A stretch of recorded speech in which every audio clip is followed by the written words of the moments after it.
Okay, now this question says a listing agreement must contain the elements of a contract, which include.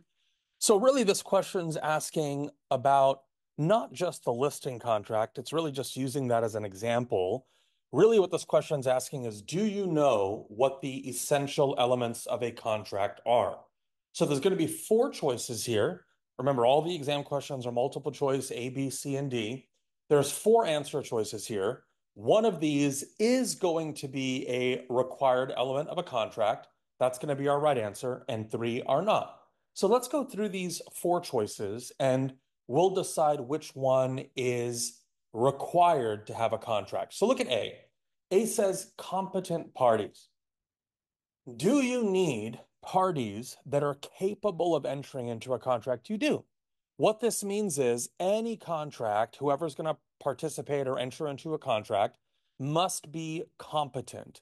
Now, what does competent mean? Now, by the way, you want to be careful on the test because the test you might see it could call the parties capable.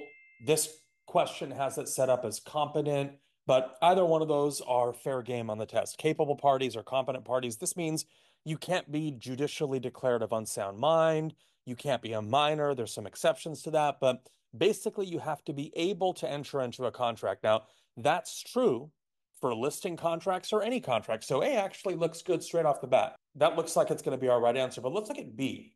Do you need unlawful object to enter into a contract? No, you do not need unlawful object. You need lawful object, meaning that the subject matter of the contract must be legal. For example, you can't have a contract to sell someone heroin. You can't have a contract to steal something.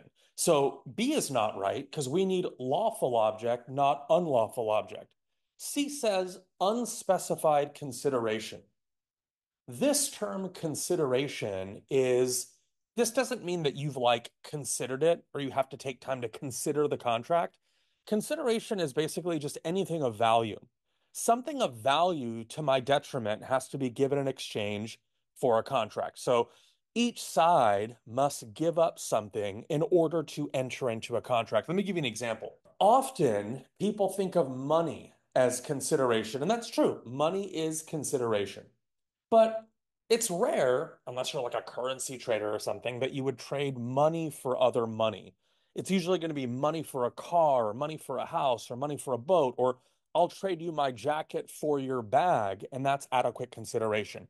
Something of value must be specified from one party to the other. So C's not right. We need specified consideration, not unspecified consideration. D says acknowledgement by a notary public. Acknowledge again just means to notarize something. You do not need every listing contract or contract notarized. Like listing contracts, in fact, aren't notarized, and it's certainly not a requirement that every contract must be notarized. The only one of these four that is required in a listing contract and really all contracts is answer choice A, competent parties. Can't be a minor, can't be of unsound mind, etc. So this question says a listing agreement must contain the elements of a contract, which include answer choice A, you got to have competent parties.